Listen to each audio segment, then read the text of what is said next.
Vamos dar início à coletiva do técnico Wagner Mancini. Mancini, boa noite. Eu, Roberto Lioy, da Rádio CBN. Queria que você falasse sobre a estratégia do Corinthians na partida de hoje, né? Me ficou clara a impressão no primeiro tempo do Corinthians marcando um pouco mais atrás, né? Esperando o contra-ataque. Aí sai o gol aos 9 minutos, logo no começo, né? O Corinthians tem que mudar um pouquinho essa postura. Consegue o empate e ao meu ver, quando o Corinthians tentou sair um pouquinho mais para o jogo no segundo tempo, abriu um pouco mais de espaço para o Flamengo para fazer o segundo gol. Você acha que a estratégia foi boa, mas em alguns momentos faltou sorte, faltou de repente competência? Qual a sua avaliação sobre a estratégia que você montou para o Corinthians hoje na derrota para o Flamengo? Obrigado. Boa noite a todos, boa noite, Roberto. Eu acho que a estratégia foi bem montada, a equipe ela se empenhou demais em cima disso, né? Marcou um pouco mais baixo, tentando tirar exatamente o campo de jogo do Flamengo, porque o ataque do Flamengo é um ataque veloz que precisa de espaço, então nós diminuímos o espaço e com isso aumentamos a marcação, né? Um time compacto que não deu muita entrada de bola pelo centro do campo, né? Exigindo que o Flamengo jogasse mais por fora, onde é óbvio que dá mais tempo de você fazer a marcação, as coberturas, enfim. Acho que a estratégia foi boa. Acho que faltou um pouquinho de velocidade na nossa saída de bola e talvez ela não tenha sido mais competente em função disso. Acho que faltou um pouquinho de velocidade. Nós até tivemos no empate uma jogada daquilo que era a tônica do jogo, sair rápido, tentar achar um dos velocistas da frente, e de uma maneira geral, lógico que sempre que você perde dá a impressão que a tua estratégia não deu certo, mas muito em cima daquilo que eu vi no jogo, o Corinthians se empenhou, lutou em igualdade de condições e teve oportunidades também na partida. Mancini, boa noite. Aqui é o Marco Belo da Rádio Transamérica. Eu ia até te fazer uma pergunta tática a respeito do jogo, Mancini, a respeito do time que você colocou em campo, mas não tem como fugir da pergunta a respeito do segundo gol do Flamengo, né? Do gol do Gabriel, que o árbitro tinha marcado impedimento e depois voltou atrás, porque pelo menos pelas imagens que a gente vê pela televisão, o Gabriel estava claramente impedido. Então eu queria saber se você quer falar sobre isso e se o árbitro explicou o que ele marcou para validar o gol. Obrigado. Boa noite, Marco. Não, o árbitro não explicou nada em relação ao gol, ele simplesmente parou, esperou a efetivação do gol pelo VAR e aí deu o gol e a gente ali tentando entender aquilo que estava acontecendo. Aí eu tive a informação depois da partida que a televisão ficou muito em cima do segundo lance, aí também havia dúvida do primeiro lance.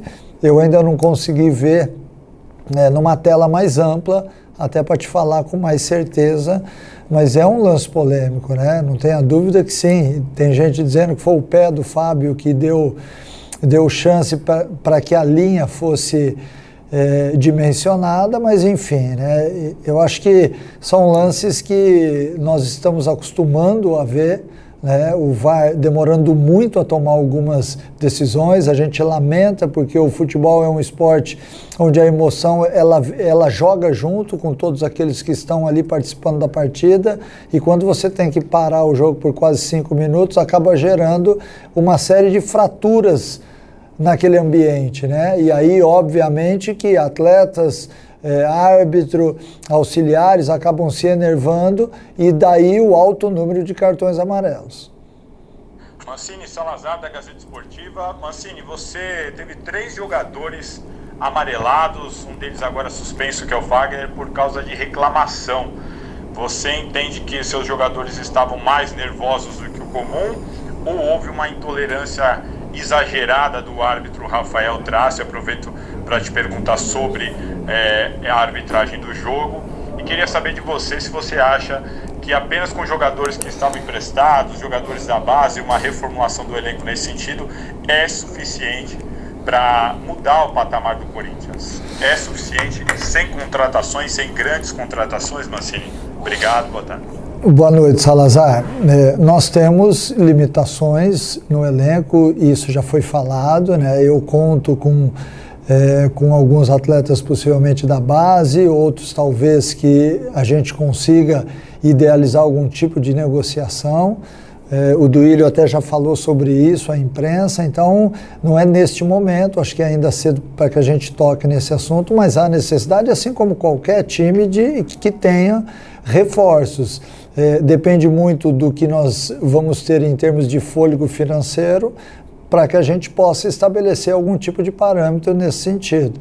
E sobre o jogo em si, o alto número de cartões amarelos, eu estava perto, então eu escuto muito da partida, né? Então houve uma intolerância dos atletas em relação à arbitragem do Rafael Trace, não só do Corinthians, dos dois times, e o que realmente enervou um pouquinho em alguns momentos a equipe do Corinthians foi que os cartões foram aplicados somente para a nossa equipe.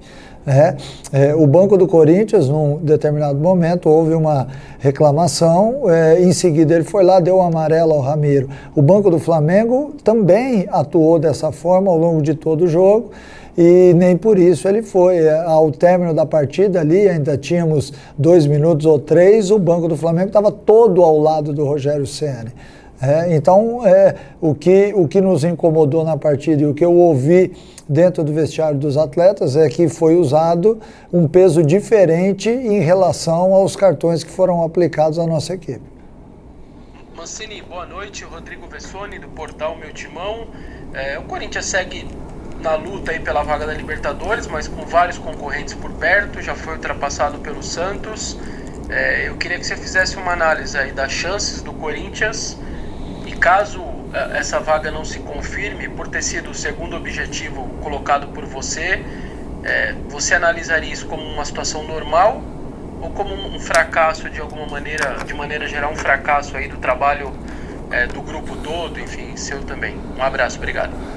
Boa noite, Rodrigo. De maneira alguma, né? O objetivo número 1 era a gente sair daquela situação onde a gente se encontrava em 17º lugar, chegamos a figurar em 8º lugar, que foi nosso máximo, agora estamos em 9º, pode ser que a gente perca alguma posição até o final da rodada, mas eu acho que o mais importante é que o Corinthians ainda vai jogar 9 pontos, algumas equipes têm só mais 6 pontos a disputar, e a gente tem totais chances ainda. Ficou difícil? Ficou mais difícil, como foi difícil ao longo de todo o campeonato. Não foi fácil sair de 17º e chegar em 8º.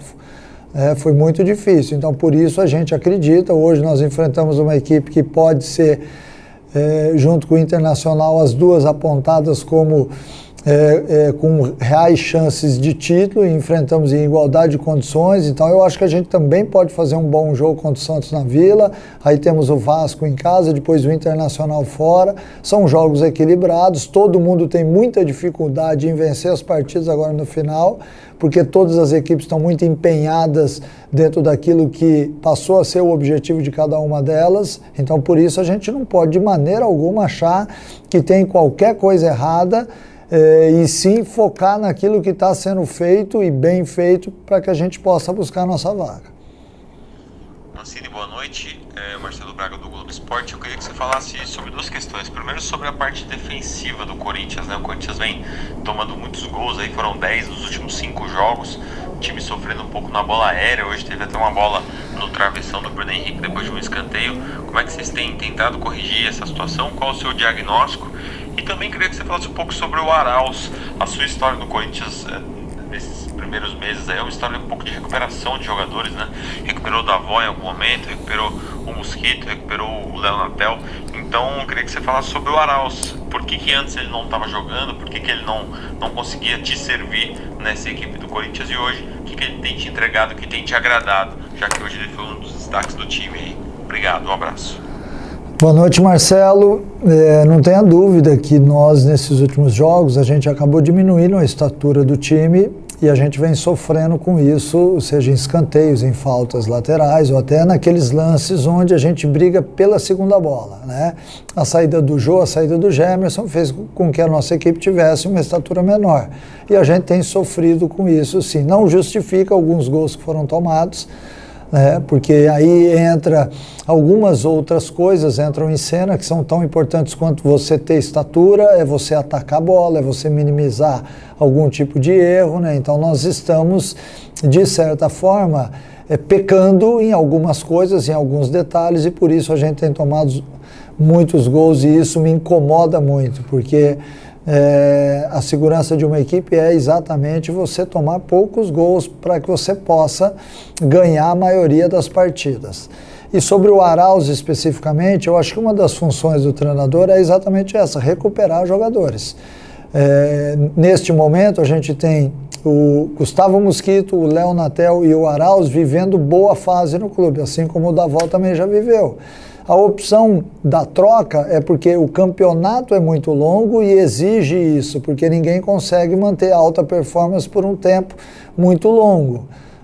Então, por isso, a gente vai fazendo as trocas quando necessárias. Por exemplo, no jogo do Santos, agora eu não tenho Fagner, né? Mas eu tenho o Michel. Em outros momentos, eu quero deixar a equipe mais alta, aí eu tenho possivelmente a entrada do Gemerson, do Jô. Eu quero uma equipe que jogue de uma forma mais rápida, que seja mais intensa. Aí a opção pelo Léo Natel, o Mosquito, o Arauz. E o Arauz realmente veio nesses últimos tempos aí, mostrando nos treinamentos, primeiramente, uma grande capacidade de romper linhas. E a gente tem tentado usá-lo nessa função, né? É muito claro quando você desenha uma estratégia de jogo um pouco mais atrás para tirar o espaço do Flamengo, você tem que ter jogadores que tenham essa dinâmica de romper linhas, de chegarem facilmente à frente, e o nosso gol acabou saindo numa jogada assim. Nós até tivemos uma outra com o próprio Arauz, né, que infelizmente deu tempo do zagueiro do Flamengo chegar e travar. Mancini, boa noite, Luiz Teixeira aqui da Rádio Band News FM. Mancini, já projetando o próximo jogo, o clássico contra o Santos na Vila, o Cuca tem todos os jogadores à disposição e 2 beiradas de muita velocidade, o Marinho e o Soteldo. E para esse jogo você não tem o Fagner. Já é uma definição sua iniciar a partida com o Michel Macedo? Existe alguma possibilidade de mudança de esquema pensando nesse jogo e também alteração de jogadores? Boa noite, Luiz. É muito cedo ainda para a gente já falar do jogo do Santos, né? Nós ainda temos o jogo do Flamengo na cabeça, mas a possibilidade maior é óbvio, sem a presença do Fagner, é que o Michel, que é da posição, que está aí esperando. O Fagner teve uma sequência de 25 jogos de titular, jogando os 90 minutos em todos eles, então o Michel deve entrar sim na lateral, não há nenhum tipo de prognóstico para mudança de esquema, até porque nós temos já um esquema que está em formação ainda, para que a gente possa ser forte do jeito que o Corinthians passou a ser nesses últimos tempos. Então é importante que neste clássico a gente tenha uma estrutura bem montada, organizada, para que a gente possa enfrentar o Santos em igualdade de condições. Eles têm Soteldo, Marinho, mas o Corinthians também tem jogadores que são capazes de ir lá e decidir a partida. Obrigado a todos, boa noite e até a próxima. E é isso, galera. Esse aqui foi mais um vídeo. Deixe seu like e se inscreva no canal.